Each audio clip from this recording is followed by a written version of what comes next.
What's up, everybody? This is Rob Shack. So we are doing a kind of a special video today. It's a subscriber request. I'm going to be using the Viper GTS-R Team Oreca, and we're going to be driving around on Complex String. This is a great map, great course, and for those of you who don't know, Complex String is basically a culmination of all the license tests, kind of all brought up into one giant place. Not including the start and stop thing on test course, because that's obviously from test course. But we're just going to drive a couple laps around here, show the replay. It's a great map. Looks ridiculous. It would be really cool if the AI could race here, but they don't. I'm sure you can mod it. I've seen people mod their games and get AI on this course, but I don't see it. So, yeah. I don't know how the people do that, so that's cool though. But yeah, Complex String, great map, or course or track. Great in every way, pretty much. It's pretty well detailed given that it's a map like that isn't really raced on. Great skybox, great layout. A lot of the technical corners are all here.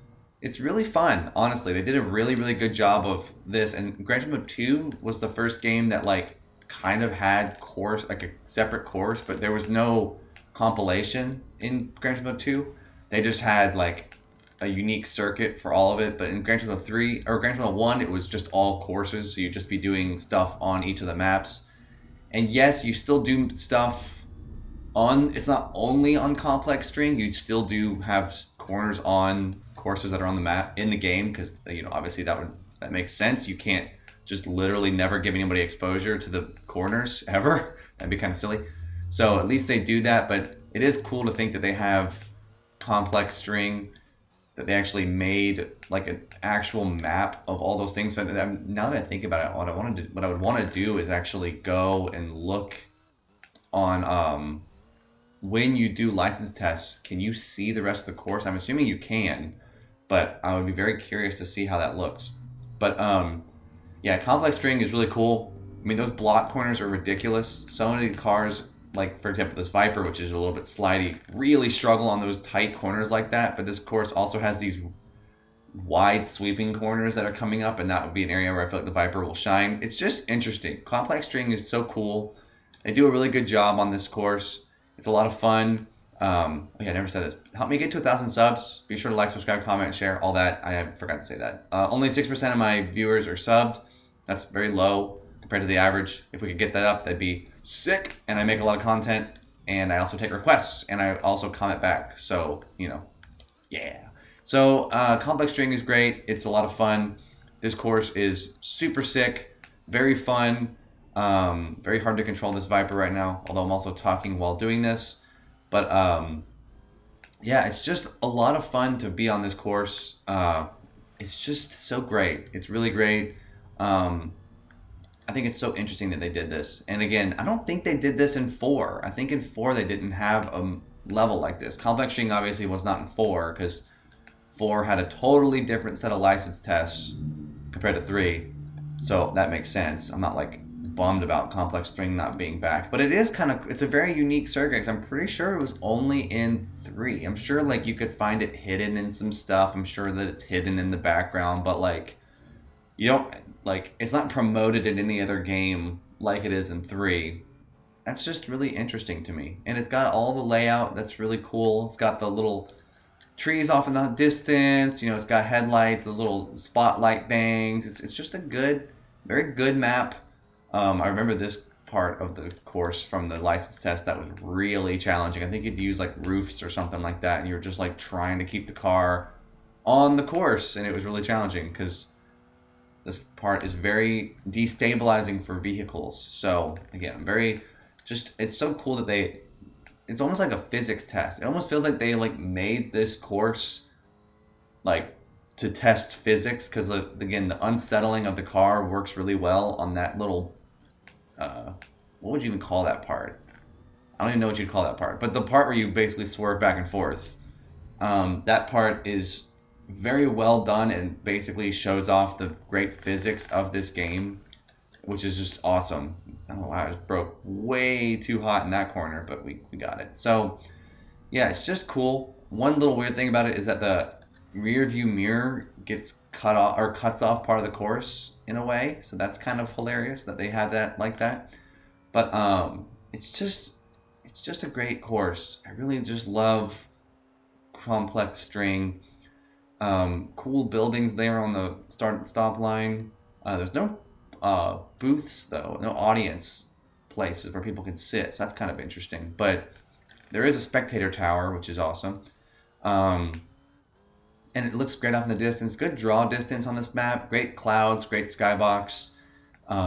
It's just, they really nailed it with stuff like this. I've always speak very, very highly of Gran Turismo 3 because I think Gran Turismo 3 innovated in a lot of ways in the graphics department. I feel like with Gran Turismo 1 and 2, the graphics were good, but like, how good can graphics really be on a PlayStation 1? Like, there's always going to be the blocky, kind of pixelated look of all PS1 games. There's not really a PS1 game that doesn't look like in-game, by the way. Cutscenes, obviously, could be really great because it's just like a render. But, like, Gran Turismo 2 was the first game, or the PS2 and with Gran Turismo 3 was the first game where it's just like in-game. It just looks so phenomenal. And so they just really knocked it out of the park with Gran Turismo 3 in terms of graphics. You know, again, everyone gets frustrated because you go, there's no cars, but it's like, I would rather it look like this because Gran Turismo 3 to me has aged insanely well given that it's an 01 game. 01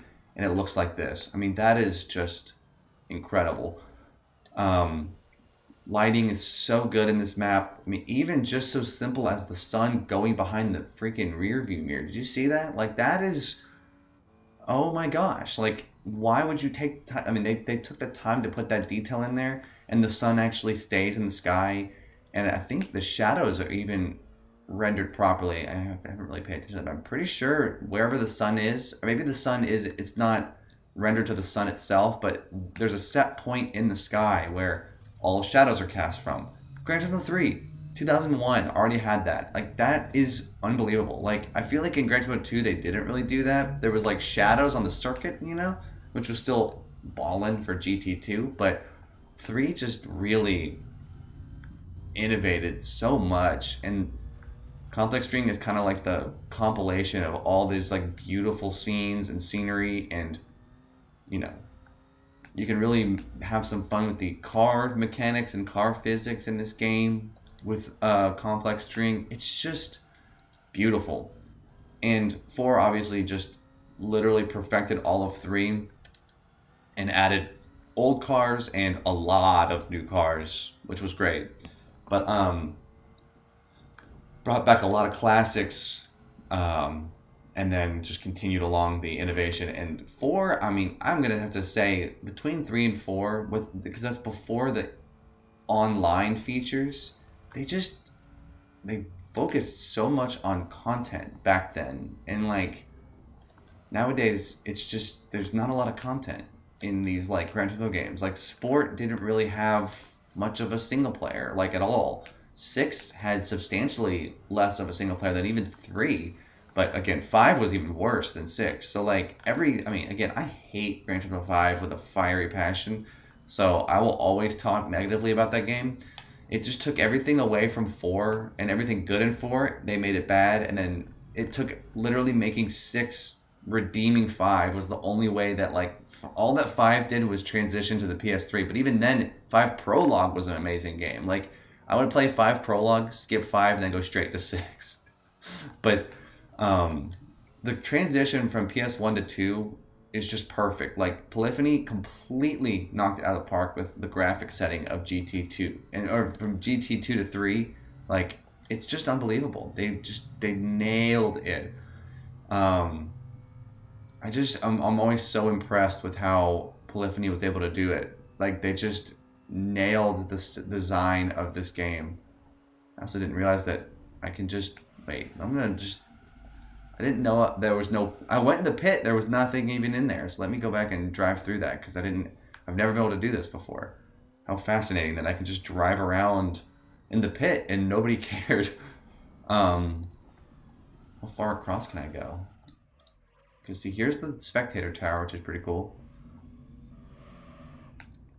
But invisible walls, but that's fine. You can't obviously allow cars to just go all over the place. So, but that's pretty cool. You can go in here. How far across can I drive?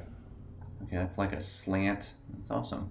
All right, well that'll be good for today with that. I'll just do the replay. Watch as the AI gets stuck here. There you go. Good job, AI. You can't handle it. But complex string. Very great map. Very fun. Very enjoyable. Great for testing car physics. Great for camera angles. Great for everything. This was a subscriber request, so thank you for the suggestion. I really enjoyed this. It was fun. Hope you'll enjoy the rest of the video. I'll let the replay go. Complex string is fantastic. I don't know if I have much more to say on that, but enjoy. Peace.